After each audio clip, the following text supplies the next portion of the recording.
నమస్తే, నేను మాధవ్ రెడ్డి. మీరు చూస్తున్నారు జిందగీ మీడియా. తెలంగాణలో పార్లమెంట్ ఎన్నికల వేడి అయితే రంజుతుంది. నాదైతే పార్లమెంట్ సెగ్మెంట్ లో ఉన్నాం. ఈ రోజు మనం గద్వాలలో ఉన్నాము. సరిత తిరుపతి గారు మొన్న గద్వాల నుంచి ఎమ్మెల్యే కంటెస్టెడ్ చేసినటువంటి నేపథ్యం ఉంది. సో ఇప్పుడు మరి పార్లమెంట్ ఎన్నికల్లో గద్వాల నడిగడ్డ ఎట్లా ఉండబోతుంది? వాళ్ళు జనరల్ గా చెప్తుంటారు, నడిగడ్డల గెలిస్తే దేశాన్ని ఎలవచ్చు అనేటువంటిది కూడా వాళ్ళు చెప్పుకున్నటువంటి నేపథ్యం ఉంటుంది. మరి ఇక్కడ పరిస్థితులు ఎలా ఉన్నాయి, మరి మల్లురావు గారికి ఎలా ఉండబోతుందో తెలుసుకుందాం. నమస్తే మేడం. మేడం, మొన్న ఇప్పుడున్నటువంటి నాగరికం పార్లమెంట్ సెగ్మెంట్ లో రెండు సీట్లు మిస్ అయినాయి. ఒకటి గద్వాల, ఒకటి వచ్చేసి అల్లంపూర్. మరి ఇప్పుడున్న పరిస్థితుల్లో మరి ఎలా ఉండబోతుంది? డెఫినెట్గా మీరు అన్న విషయం వాస్తవమే. మొన్న జరిగిన అసెంబ్లీ ఎలక్షన్లలో మొత్తం ఉమ్మడి పాలమూరు జిల్లాలో 2 సీట్లు పోయినాయి, ఇటు అల్లంపూరు, గద్వాలు. కానీ ఆ ప్రభావం ఇప్పుడు ఎంపీ ఎలక్షన్లో అసలు పడడం లేదు. పడ్డా కూడా పాజిటివ్ ప్రభావం పడుతుంది అనుకుంటున్నాను. ఎందుకంటే అప్పుడు ఉన్న విషయానికి మీరు అన్నట్టు నడిగడ్డ అంటేనే ఒక ప్రత్యేకత. స్టేట్ అంతా ఒకవైపు ఉంటే నడిగడ్డ మాత్రం ఒకవైపు ఉంటుంది. ఎందుకు ఉంటుంది అంటే నడిగడ్డ ఇప్పటికి కూడా అభివృద్ధికి నోచుకొని గడ్డ అని చెప్పొచ్చు. ఒక విధంగా పౌరుషాల గడ్డ అని చెప్పొచ్చు. పౌరుషానికి పోయి సరే అభివృద్ధి లేకపోయినా సరే మేము ఇక్కడే పడి ఉంటాం, కానీ మేము బయటికి పోయి ఒకరి కింద బ్రతుకుతాం అనకుండా బ్రతుకుతున్న మా నడిగడ్డ వాసులకి అభివృద్ధి ఎంతో ఆమడ దూరంలో పెట్టినట్టు గత పాలకులు చేసిన పరిస్థితి. సో ఇక్కడ జరిగిన పరిణామాలు అప్పుడు అసెంబ్లీ ఎలక్షన్లో దానికి చాలా కారణాలు ఉండొచ్చు. సరే కొంతమంది కుమ్మక్కవ్వడం కావచ్చు, కొంతమంది వెన్నుపోటు పొడచడం కావచ్చు, చాలా విషయాలు ఉన్నాయి. సరే అప్పుడు ఉన్న పరిస్థితికి అప్పుడు బీఆర్ఎస్ ప్రభుత్వం ఉండింది, అధికారంలో వాళ్ళు ఉన్నారు. అటు అధికారంలో ఉండడంతో పాటు ప్రతి ఒక్క పరిస్థితులు కూడా వాళ్ళకి అనుకూలంగా ఉన్న పరిస్థితి. సో మా వెనకబాటుతనానికి అది కొంచెం ఒత్తిడి తెచ్చి అనగబెట్టిన పరిస్థితులు అప్పుడు జరిగినాయి. కానీ ఇప్పుడు తెలంగాణ రాష్ట్ర ప్రజలందరూ కూడా రేవంత్ రెడ్డి గారి నాయకత్వం మీద, కాంగ్రెస్ ప్రభుత్వం మీద నమ్మకంతో ప్రభుత్వాన్ని ఎన్నుకున్నారు. అది ఈరోజు చూస్తున్నాం. ఆ 4 నెలల పాలన ఎట్లా ఉంది తెలంగాణ రాష్ట్రంలో కాంగ్రెస్ ప్రభుత్వం అనేది ఈరోజు కనపడుతుంది. ఇంద్రమ్మ రాజ్యం మళ్ళా వస్తుంది, రాబోతుంది అన్న నమ్మకం ప్రజల్లో ఏర్పడ్డది. మా గద్వాల ప్రజలకు కూడా ఆ రోజు సరితమ్మను ఓడగొట్టినాం. గద్వాల్లో అంటే ఓడగొట్టినాం అంటే ప్రజలు ఓడగొట్టలేదు, ప్రజల్లో గెలిచినని అది నేను గర్వంగా చెప్పుకుంటాను. ఎందుకు ఏ గ్రామానికి పోయినా చిన్న పిల్లల నుంచి ముసలవాళ్ళ వరకు కూడా నేను పోగానే మా సరితమ్మ వచ్చింది అన్న మాట వస్తుందంటే ఖచ్చితంగా వాళ్ళ గుండెల్లో నేనున్నా. సో అభిమానము నేను తెచ్చుకున్నా, వాళ్ళు బాధపడుతుంది ఈరోజు. అదే ఆ రోజు కొంతమంది మాటలు విని కొన్ని ప్రలోభాలకు పోయి ఒత్తిళ్ళకు పోయి మనము ఓడగొట్టుకున్నాం కదా. ఈసారి ఖచ్చితంగా సరితమ్మకి ఇక్కడ మల్లు రవి గారి అభ్యర్థి అయినప్పటికీ కూడా ఆయన జిరాక్స్ సరితమ్మ అన్నట్టు సరితమ్మ కోటేసుకున్నట్టే మేము సరితమ్మని గెలిపించుకుంటాం. మళ్ళీ ఒకసారి సరితమ్మ అంటే ఆమెకి ఒక ప్రియారిటీ రావాలంటే డెఫినెట్గా ఎంపీ ఎలక్షన్లో మనం భారీ మెజారిటీ ఇవ్వాలని ఇతర పార్టీలలో ఉన్న వాళ్ళు కూడా ఈసారి మద్దతు ఇవ్వడానికి, పార్టీలోకి రావడానికి ఉరుతలుగుతుంది వాస్తవానికి. సో చాలామంది ఇప్పటికీ పార్టీలో కొత్త అందరు జాయిన్ అయ్యిండ్రు. ఇంకా కాంగ్రెస్ పార్టీ చాలా విశాలమైంది. సరే ఎవరు వచ్చినా జాయిన్ చేసుకోకుండా ఉండే పార్టీ కాదు. ఇప్పుడు ఇక్కడ నీడ దొరుకుతుంది. ఖచ్చితంగా పార్టీకి ఒక మంచి పలుకుబడి వచ్చింది, పబ్లిక్లో ఆదరణ వచ్చింది. కాబట్టి మేము అందరినీ కూడా జాయిన్ చేసుకుంటాం. ఎలాంటి ఒత్తిడి లేకుండా ఈసారి ఉన్న 7 నియోజకవర్గాల కన్నా కూడా గద్వాలోనే భారీ మెజార్టీ వస్తుందని మేము నమ్ముతాం. ఒక మాట చెప్పండి మేడం, మీరు అన్నది కూడా అనతి కాలంలోనే మీరు చాలా తక్కువ టైం ఉండే మీకు, దాంతోపాటు మీరు తక్కువ మెజార్టీ తోటే ఓడిపోయింది, అదే పెద్ద మెజార్టీ అయితే ఏం కాదు. సో ఇట్లాంటి పరిస్థితుల్లో అయితే ఇప్పుడున్న పరిస్థితులు ఏంటంటే అవతల బీఆర్ఎస్ క్యాండిడేట్ ఏదైతే ఉందో ఆయన వచ్చేసి మీ స్థానికంగా ఉన్నటువంటి ఏరియా సంబంధించినటువంటి పర్సన్. రెండోది ఏంటంటే దళిత బహుజన దాంట్లో ఆశాకిరణం, ఆశాజ్యోతి అనేటువంటి పేరు ఉంది. మరి ఇట్లాంటి పరిస్థితుల్లో మీ నడిగడ్డ మరి ప్రవీణ్ వైపు ఉండదనుకుంటున్నారా? మీరు అన్న విషయం వాస్తవమే. ఎందుకంటే ఆర్ఎస్ ప్రవీణ్ కుమార్ గారు చదువుకున్న వ్యక్తి, ఒక మేధావి, మాకు కూడా చాలా మంచి అభిప్రాయం ఉన్న వ్యక్తి.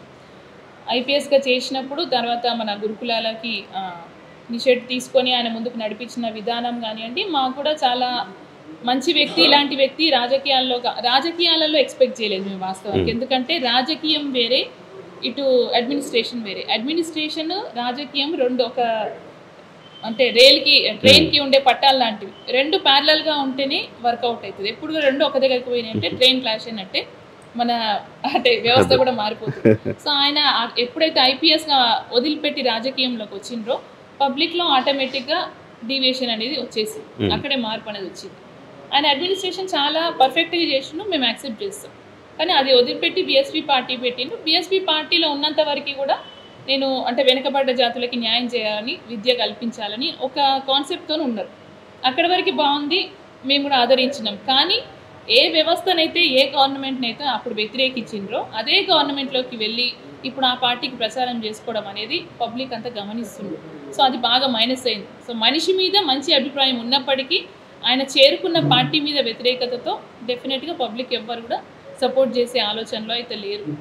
మీరు అన్నట్టు రాజకీయం వేరే, మనిషి మీద అభిప్రాయం వేరే. ఇప్పుడు రాజకీయాలకి పార్టీలకి అతీతంగా నన్ను అభిమానిస్తారు. సరే పార్టీనే, వేరే పార్టీ వాళ్ళు మనల్ని వ్యతిరేకించాలనో అభిమానించాలనో లేదు. సో ఆర్ఎస్ ప్రవీణ్ కుమార్ గారి విషయంకి వస్తే కూడా అదే జరుగుతుంది. సరే అప్పుడు తక్కువ మెజార్టీతో తక్కువ సమయంలో పార్టీని అంటే వాస్తవానికి ఇక్కడ ఉన్న నాయకురాలు పార్టీని వదిలిపెట్టి వెళ్ళిపోయిన తర్వాత కాంగ్రెస్ పార్టీ కొంచెం వీక్ అయిన విషయం వాస్తవం.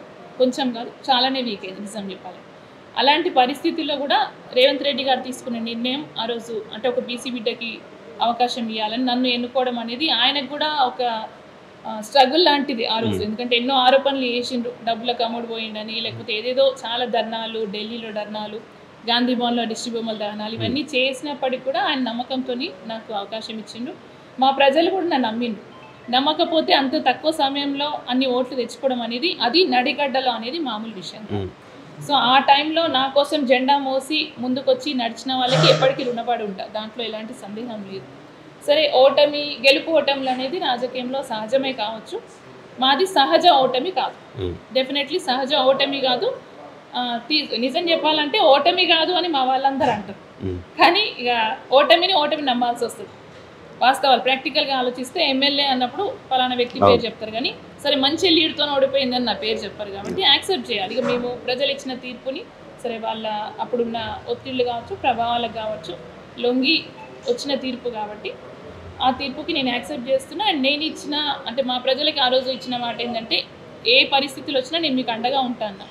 సో గౌరవ ముఖ్యమంత్రి రేవంత్ రెడ్డి గారు మాకు అభయం ఇచ్చింది ఏంటంటే ఎక్కడ ఓడిపోయినా మాకు మా అభ్యర్థులే మా ఎమ్మెల్యేలు అని మాకు ఫుల్ పవర్స్ ఇచ్చిండ్రు కాబట్టి వాళ్ళకి ఇచ్చిన మాటని నేను నెరవేర్చుకోగలనన్న నమ్మకంతో ఉంటున్నాను. అండ్ నెక్స్ట్ థింగ్ ఏంటంటే పార్టీ ఇన్ఛార్జ్గా నాకు ఒక బాధ్యత ఇచ్చింది. పార్టీ ఇన్ఛార్జ్గా నాకు ఏ పదవి ఉన్నా లేకపోయినా పార్టీని కాపాడుకునే బాధ్యత నా మీద ఉంది. సో ఆ బాధ్యత నెరవేరుస్తున్నా. అండ్ ఈ ఎంపీ ఎలక్షన్లో కూడా ఆ బాధ్యతని నెరవేరుస్తూ అందరినీ కలుపుకొని ముందుకు పోవాల్సి వస్తుంది. మీరు అన్నట్టు కొత్తగా జాయిన్ అవుతున్నారు, కొత్త వాళ్ళు వస్తున్నారు.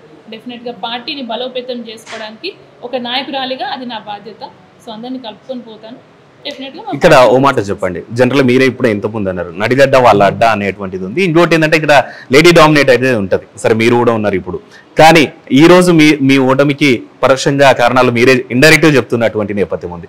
వాళ్ళు ఈ రోజు నేషనల్ వైస్ ప్రెసిడెంట్ ఉన్నటువంటి నేపథ్యం ఉంది. ఈ రోజు మరి అట్లాంటిది ఇక్కడ క్లీన్ పొలిటీషియన్ అనేటువంటి రాములు అనేటువంటి పేరు ఉంది. ఆయన కొడుకు బీజేపీ నుంచి ఉన్నారు. మరి అక్కడ చూసుకున్నట్టయితే డామినేటెడ్ ఉన్నటువంటి పర్సన్ ఉన్నారు. ఇక్కడ క్లీన్ పొలిటీషియన్ భరత్ కూడా వాళ్ళ ఫాదర్ ఉన్నారు. భరత్ ఈ రోజు పోటీలో ఉన్నారు. మరి వాళ్ళు బీజేపీకి మరి నడిగడ్డ ఏమన్నా సపోర్ట్ అయితే నడిగడ్డకి సరే వాళ్ళకి అడ్డా అని వాళ్ళు చెప్పుకున్నంత మాత్రాన నేను కూడా పోయి ఢిల్లీలో ఇది నా అడ్డా అని నేను కూడా చెప్పుకుంటా. నా అడ్డా కాదు. ప్రజలలో గుండెల్లో ఎవరు ఉన్నదన్నది అవసరం. సరే ఒక టైం వరకు ఒకరు ఉండొచ్చు, దాంట్లో తప్పు పడతలేదు. సరే వాళ్ళకి ఇంకొక అవకాశం ఉంది, ఇంకొకరు మనకు ప్రత్యామ్నాయం ఉన్నప్పుడు ప్రజలు నన్ను ఆదరించింది. వాస్తవానికి ప్రజల ఆదరణే నాది. సరే ప్రజల ఆదరణ చూసి రేవంత్ రెడ్డి గారు నా మీద నమ్మకంతో ఆ రోజు అవకాశం కల్పించింది. వాళ్ళు ఏం చేసింది ఆ రోజు, ఈరోజు మళ్ళీ ప్రజలు ఎందుకు మొగ్గు చూపుతారు అన్నది ఆలోచించాలి. నడిగడ్డలో గద్వాల్లో బీసీ జనాభా అంటే నాకు ఒక బీసీకి టికెట్ ఇచ్చేసరికి కాంగ్రెస్ పార్టీ నుంచి రేవంత్ రెడ్డి గారు ఇచ్చిన తర్వాత నాకు కూడా బీసీలు అంటే అభిమానం ఉంది, బీసీలకు అవకాశం ఇవ్వాలి అని అప్పుడున్న బీజేపీ నాయకురాలు అరుణమ్మ గారు తప్పుకొని ఒక బీసీ బిడ్డను నిలబెట్టింది వాస్తవం. అయితే బీసీ బిడ్డను నిలబెట్టిన దానికి కారణాలు ఏంటంటే ఇద్దరి మధ్యలో నేను అంటే ఆమె ఓడిపోతుందన్న భయంతో నేను గెలుస్తా అన్న భయంతో తను పక్క జరిగింది. బీసీ బిడ్డల మీద అభిమానంతో కాదు. నిజంగా బీసీ బిడ్డల మీద అభిమానం ఉంటే నేను మొన్న చెప్పిన ఇప్పుడు మహబూబ్ నగర్లో పోయి ఇక్కడ అయిపోయింది, గద్వాల పరిస్థితి అయిపోయింది. మహబూబ్ నగర్కి పోయిండ్రు, అక్కడ పార్లమెంట్ టికెట్ కోసం కొట్లాడిండ్రు. మరి అక్కడ కూడా శాంతకుమార్ అనే వ్యక్తి చాలా రోజుల నుంచి పార్టీ కోసం కష్టపడుతుండ్రు. ఆయన కూడా ఒక బీసీ బిడ్డ కదా, మరి బీసీలకు ఇప్పించాలి కదా, ఇప్పియలేదు. ఈడ ఓడగొట్టలేదు. ఆమెకున్న క్రెడిబిలిటీ ఏంటంటే ఇప్పుడు జాతీయ ఉపాధ్యక్షురాలుగా ఉంది. మరి వాస్తవానికి ఎవరైనా జాతీయ ఉపాధ్యక్షురాలు ఉన్న వ్యక్తి ఒక వ్యక్తిని నిలబెట్టుకున్నప్పుడు వాళ్ళు తెలిసిన వాళ్ళ తెలియని వాళ్ళకి క్రెడిబిలిటీ ఉందా లేదా అన్నది కాదు ఇంపార్టెంట్. పలానా వ్యక్తి అరుణమ్మ నిలబెట్టిన వ్యక్తిని గెలిపించుకునే బాధ్యత తనది. కానీ ఆ ప్రయత్నం చేయలేదు అని నేను క్లియర్గా చెప్పగలను. ఎందుకంటే 7,000 ఓట్లు పడ్డాయి. ఒక జాతీయ ఉపాధ్యక్షుల నాయకురాలికి 7,000 ఓట్లు పడితే రేపు పొద్దున ఎలక్షన్ పార్లమెంట్లో ఎలక్షన్లో ఎట్లా నిలబడుతుంది ఎట్లా గెలుస్తుంది అనేది ఈరోజు యాక్చువల్గా కేంద్ర ప్రభుత్వం ఆలోచించాల్సిన విషయం. కానీ తనకున్న పేరు కావచ్చు, పలుకుబడి కావచ్చు, ఇంకేదో వివిధ కారణాలతోని టికెట్ తెచ్చుకుంది. ఓకే, మేము కూడా యాక్సెప్ట్ చేస్తాం, దాన్ని మాట్లాడు.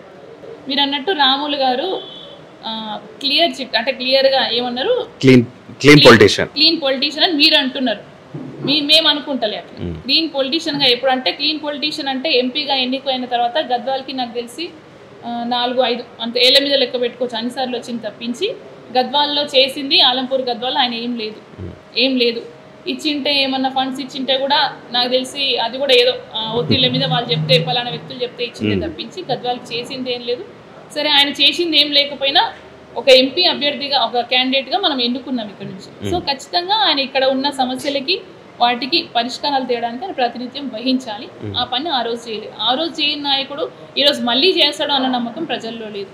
ఆయన గురించి మాకు ఎలాంటి అసలు మేము అకౌంట్లోకి తీసుకోవట్లేదు వాస్తవానికి. సో బీజేపీ నడిగడ్డలో అయితే 0 and same as to in Mahbubnagar కూడా ఆమెకి ఇక్కడ మా బీసీ బిడ్డను ఓడగొట్టింది, ఆమె వల్లనే ఓడిపోయింది అని మా బీసీ బిడ్డలు, వెనుకబడ్డ జాతులు, ఎస్సీ ఎస్టీ అందరు కూడా నమ్ముతున్నారు, రాష్ట్రం మొత్తం నమ్ముతున్నారు. సో ఎవరు కూడా అక్కడ యాక్సెప్ట్ చేసి ఆమెను గెలిపిస్తారన్న నమ్మకం అయితే మాకు లేదు. ఆమెను గెలిపించకపోవడం వల్ల అది పక్కన పెడితే ఆమె చెప్పుకుంటుంది, నేను అంటే నా మీద ఏదో ఆడబిడ్డనని కుట్రలు పన్నుతుడు రేవంత్ రెడ్డి గారు అని అంటుంది. కానీ మరి ఆ రోజు కూడా గద్వాల్లో నిల్చుంది ఒక ఆడబిడ్డనే కదా, నేనెందుకు ఇవన్నీ చేయాలన్నది ఆలోచన ఆమెకు రాలేదు. మరి ఆమె ఆడబిడ్డ అని మర్చిపోయినప్పుడు ప్రజలు కూడా మర్చిపోతారు, తీర్పు చూపిస్తారు. దేశం మొత్తం మీద 400 సీట్లు వస్తుంది, మోదీ 3.0 వస్తుంది అని చెప్తున్నారు. మీరు మాత్రం ఇక్కడ అది లేదు, గెలుస్తుంది అంటుంటారు. మీరు మరి గద్వాల ప్రజలకి ఎట్లాంటి కాల్ చేయబోతున్నారు ఈ సందర్భంగా? దేశంలో 400 సీట్లు వస్తాయనవచ్చు, 500 లేని సీట్లు కూడా 500 కూడా చెప్పుకోవచ్చు, దాంట్లో ఏం లేదు. ఎందుకంటే వాళ్ళు వాడుకునేది సోషల్ మీడియాతోని ఇటు రాముడిని జై శ్రీరామ్ అని రాముడిని వాడుకొని మత చిచ్చులు పెట్టి తప్పించి ఇంకోటి ప్రయత్నాలు చేస్తలేరు. కానీ మా నడిగడ్డ ప్రజలు ఎంత అమాయకులో అంత తెలియపరు. ఒకసారి మోసపోతారు కానీ పదే మోసపోయే ఆలోచనలు లేరు. వాళ్ళందరికీ ఒకటి చెప్తున్నా, ఇప్పుడు కేంద్ర ప్రభుత్వం వస్తే మేము రాజ్యాంగాన్ని మారుస్తామని వాళ్ళు స్టేట్మెంట్ ఇచ్చిండ్రు. దానికి కొన్ని రికార్డ్స్తో అంటే ఆన్ ద రికార్డ్ కూడా కొన్ని ఉన్నాయి. సో డెఫినెట్గా ఇక్కడ ఉన్నది 95% బడుగు బలహీన వర్గాల వాళ్ళే ఉన్నారు గద్వాల్లో. సో ఎవరు ఏ బిడ్డ కూడా మాకుండే హక్కులను కోల్పోవాలని అనుకోరు. సరే, అవగాహన లేక కొన్నిసార్లు నష్టం జరిగింటుంది. బట్ డెఫినెట్గా ఇప్పుడు వాళ్ళకి అవగాహన కల్పించడమే నా బాధ్యత. సరే, నేను అభివృద్ధి ఎంత చేస్తా అన్నది పక్కన పెడితే ఇన్ని రోజు అజ్ఞానంలో ఉండి నాగరికతకి చాలా దూరంలో ఉండి చదువు లేక విద్య లేక ఎంతో ఇబ్బంది పడ్డారు. వాళ్ళందరినీ వెలుగులోకి తీసుకొచ్చి ఒక మంచి మార్గం వేసేంత వరకు నేను పోరాడతా వాళ్ళ కోసం. వాళ్ళందరికీ ఒకటే మాట చెప్తున్నా, ఎస్సీ ఎస్టీ బీసీ మైనార్టీలకి రేపు రాబోయే కాలంలో వాళ్ళ పిల్లలకి మంచి భవిష్యత్తు ఉండాలంటే ఖచ్చితంగా కాంగ్రెస్ ప్రభుత్వాన్ని మనం నేషనల్ వైడ్గా తీసుకురావాలి. రాహుల్ గాంధీ గారు ఒక యువ నాయకుడు. ఆ రోజు ఇందిరమ్మ రాజ్యం ఎట్లయితుందో ఈరోజు మళ్ళీ రాహుల్ గాంధీ గారి రాజ్యం వస్తే రామరాజ్యం నడిచినట్టు మన వ్యవస్థ నడుస్తుందని వాళ్ళకి ఇప్పటికీ నేను ప్రతి చోట చెప్తున్నా. సో డెఫినెట్గా వాళ్ళ సరితమ్మ మాట గద్వాల్లో ఎవరు తీశారు. సో డెఫినెట్గా నా పేరుతో మా ఎంపీ అభ్యర్థి భారీ మెజార్టీతో మా గద్వాల్ నియోజకవర్గం నుంచి మేము గెలిపించుకుంటాం. ఇది సరితమ్మ చెప్తున్నటువంటి మాట. సో మొన్న జరిగిన దాన్ని పక్కన పెడితే ఈ రోజు కంపల్సరీ నడిగడ్డల మళ్ళీ రావు గారికి భారీ మెజార్టీ కల్పించి తన ఎంపీగా గెలిపిస్తామని కూడా కాన్ఫిడెంట్ చెప్తున్నారు. Thank you madam.